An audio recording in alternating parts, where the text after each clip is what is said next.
pro dan kontra pada masanya gitulah. Mengantri di hadapan Tuhan, beribadah nggak berkeringat kan, dengan pasti bahwa kita akan masuk surga. Dia sudah dan pernah dibantu sama Tuhan dengan begitu luar biasa.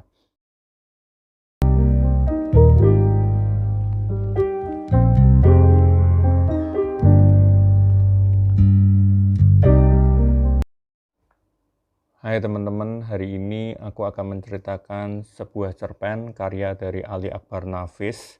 Beliau ini penerima penghargaan ajang SIE Write Award tahun 1992 dan kisah cerpen ini dituliskan pertama kali di majalah Kisah tahun 1955.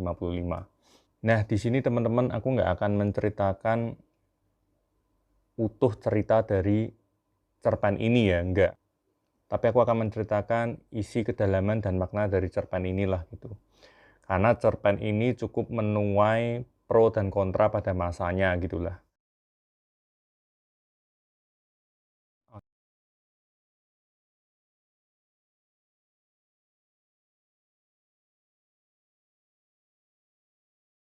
Kisah terdapat seorang kakek penjaga surau atau garin di suatu kampung.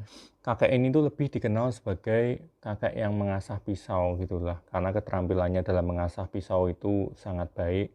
Orang-orang sering minta tolong kepadanya dan kakek ini sering nolongin orang gitu tanpa minta imbalan sedikit pun. Nah, juga kakek ini tuh terkenal sebagai seorang yang bertawakal, taat beribadat kepada Tuhannya, nggak pernah punya istri, anak gitulah, menjalani kehidupan berkeluarga seperti orang lain tuh nggak gitu. Semasa mudanya dia nggak bener-bener cari kekayaan gitu, pokoknya seumur hidupnya itu kehidupannya betul-betul diserahkan sama Tuhan lah. Sangat tekun membaca kitabnya gitu, rajin bersembahyang setiap waktu, memuji-muji namanya gitu kan. Seperti itulah kurang lebih gambaran si kakek di kampung itu. Nah, suatu saat itu ditemukan kabar bahwa si kakek ini bunuh diri gitu. Nah, kenapa bisa si kakek ini bunuh diri? Karena si kakek ini mendengar cerita perumpamaan dari Ajo Sidi. Ajo Sidi ini seorang yang berada di kampung tersebut yang terkenal akan bualan dan cerita-ceritanya lah gitu. Nah, singkat cerita, Ajo Sidi ini bercerita kepada si kakek sebuah keadaan di akhirat, di mana orang-orang pada berpulang, mengantri di hadapan Tuhan, untuk kemudian Tuhan akan memisahkan mereka untuk masuk neraka atau masuk surga. Intinya seperti itu. Di samping Tuhan terdapat malaikat yang memegang daftar dosa-dosa dan amal orang-orang yang sedang mengantri. Di antara kerumunan orang-orang yang lagi berpulang dan mengantri tersebut, terdapat seseorang bernama Haji Saleh. Haji Saleh ini sudah pede banget lah gitu. Dia senyum-senyum sendiri. Terus kalau ada orang diputusin, dimasukin neraka gitu, dia senyum nggak enak gitu. Kayak senyum mengejek gitu. Tapi kalau ada orang yang masuk surga gitu, dia ngelambein tangan gitu. Yang kayak ngasih makna, ketemu nanti ya gitu. Sampai tiba akhirnya Haji Saleh ini sampai di hadapan Tuhan. Kemudian terciptalah percakapan antara Tuhan dengan Haji Saleh. Engkau siapa gitu, kata Tuhan. Aku Saleh, tapi karena aku sudah ke Mekah, namaku jadi Haji Saleh. Nah Tuhan jawab, enggak penting namamu gitu. Namamu tuh hanyalah identitas di dunia. Apa kerjamu di dunia gitu. Terus Haji Saleh menjawab gitu, aku menyembah engkau gitu. Tuhan menjawab, terus apa lagi gitu. Haji Saleh menjawab, aku menyebut namamu di setiap pagi, siang, malam, di setiap masa aku menyebut namamu. Tuhan jawab lagi, lainnya? Haji Saleh mulai bingung gitu, tuh kok ditanya lainnya terus. Akhirnya Haji Saleh nambahin gitu, aku selalu membaca kitabmu gitu. Lainnya, Tuhan sudah semua intinya gitu. Tuhan jawab, ya udah kamu masuk aja ke neraka gitu.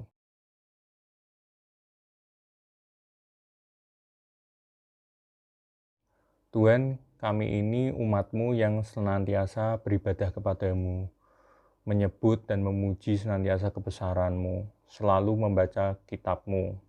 Tapi kok malah Tuhan memasukkan kami semua ke neraka. Biarlah kami itu masuk ke surga lah intinya gitu. Terus Tuhan jawab, kamu tinggal di mana? Di Indonesia. Oh, di Indonesia yang kaya akan sumber daya alam ya. Yang tumbuhan aja bisa tumbuh sendiri tanpa perlu disiram ya. Iya bener. Yang penduduknya melarat-melarat ya. Oh iya bener. Tapi bagi kami itu harta benda tuh nggak penting Tuhan. Yang penting kami senantiasa menyembah-Mu. Terus intinya Tuhan ngomong, oh kamu rela melarat ya gitu. Iya Tuhan bener kami rela gitu. Oh berarti keluargamu, istri, anakmu, cucumu juga melarat juga dong. Terus Haji Saleh menjawab gitu. Tapi mereka pinter ngaji Tuhan. Bahkan mereka aja hafal kitabmu tuh di luar kepala gitu. Terus Tuhan ngomong, tapi kayak kamu kan cuma kata-kata aja kan, tapi nggak dilakuin kan. Terus Haji Saleh jawab, oh enggak kok Tuhan gitu. Loh kok enggak? Ya kalau memang enggak, kenapa kamu harus biarin anak, istri, cucumu melarat? Padahal kamu tinggal di negeri yang kaya. Tapi kamu malah memilih beribadah, dan beribadah aja. Beribadah nggak keluar peluh kan? Beribadah nggak berkeringat kan? Kamu juga tak suruh beramal gitu. Gimana caranya kamu beramal kalau kamu sendiri itu miskin dan melarat gitu? Kamu pikir aku tuh Tuhan yang hanya suka pujian dan mabuk disembah aja? Singkat ceritanya, sama Tuhan, kelompok ini dimasukkan lagi ke neraka. Dah ceritanya selesai sampai di sini. Nah, di sini menurutku maknanya cukup dalam dan menarik buat dibahas. Penangkapan setiap orang itu akan bisa berbeda-beda gitu. Tapi kalau buat aku pribadi, cerpen ini mengajarkan dua hal kepada kita gitu. Yang pertama, Tuhan tuh kompleks gitu. Banyak dari kita, aku nggak tahu teman-teman merasa gitu atau enggak ya. Seringkali, oh aku sudah melakukan A, aku sudah melakukan B, aku sudah melakukan C. Semua ini tertulis di kitab, maka aku pasti masuk ke surga. Pasti, sudah pasti. Rumusannya sudah tetap. Padahal ya Tuhan kita tuh kompleks loh. Nggak melulu dan selalu semudah itu gitu. Kita nantinya akan dibawa ke surga atau neraka itu kan merupakan hak prerogatif Tuhan gitu. Nggak perlu kita ini memikirkan itu semua, bahkan sampai bisa menebak dengan pasti bahwa kita akan masuk surga. Sama halnya kayak, maaf ini sedikit melenceng sedikit, aku ambil contoh dari Alkitab gitu. Penjahat yang mati di sebelahnya Tuhan gitu, di kayu salib gitu. Kalau dipikir secara sekilas kan juga nyeleneh kan. Penjahat yang pada masa akhir hidupnya, dia percaya ke Tuhan, dia mengucapkan kalimat intinya, ingatlah aku Tuanku. Gitu. Kemudian ya penjahat itu mati, dibawa Tuhan ke surga gitu. Nah berarti itu kan sebagai salah satu contoh bahwa Tuhan kita kompleks kan gitu. Kalau ditanya lah kok dia bisa mati kemudian dibawa ke surga gitu. Padahal semasa hidupnya dia penjahat gitu. Sepanjang sepengetahuan saya kan itu nggak lebih dari kasih karunia Tuhan kan gitu. Emang kasih karunia Tuhan yang berbicara ya sudah toh.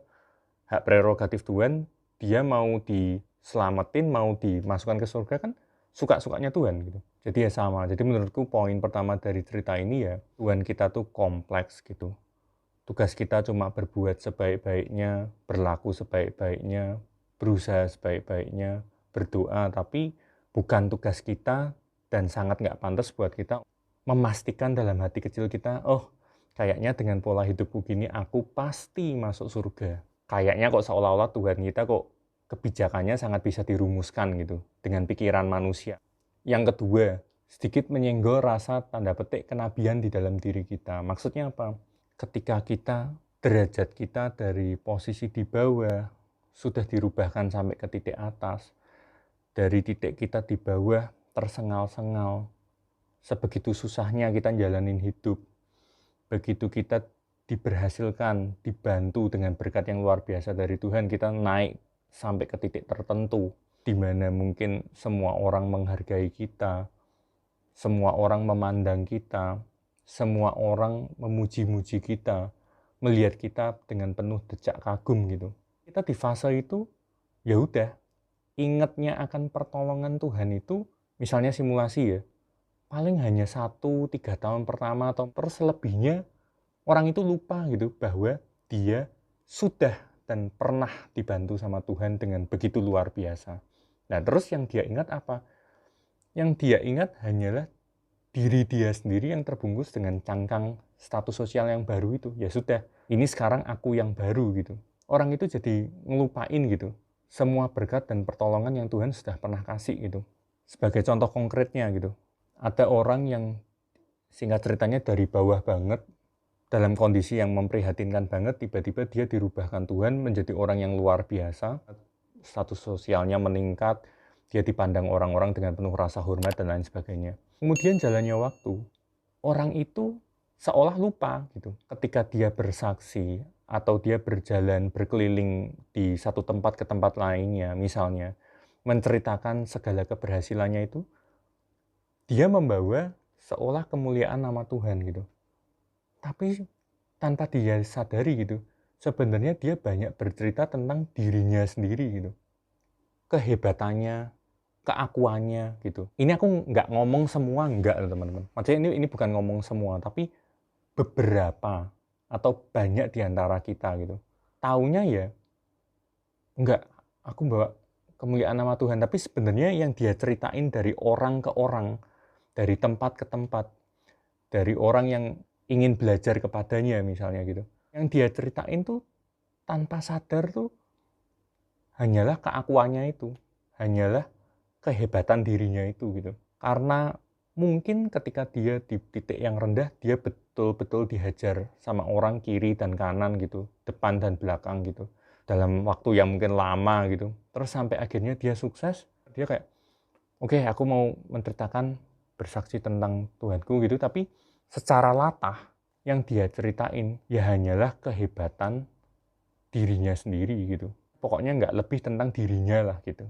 Rasanya kayak kita perlu diingatkan lagi gitu bahwa kita ini hidup dari dulu sampai sekarang sampai detik ini nggak lebih dari kebaikan dan kasih sayang Tuhan gitu. Ketika kita berubah pun menjadi orang yang sehebat apapun, ya jangan sampai kita lupa akan berkat dan pertolongan yang Tuhan sudah berikan. Bahkan yang lebih parah, berlindung di balik nama kemuliaan Tuhan. Padahal yang dia lakukan setiap harinya dalam bersaksi dan berkata-kata kepada orang-orang hanyalah menceritakan kemuliaan dirinya sendiri. Gitu.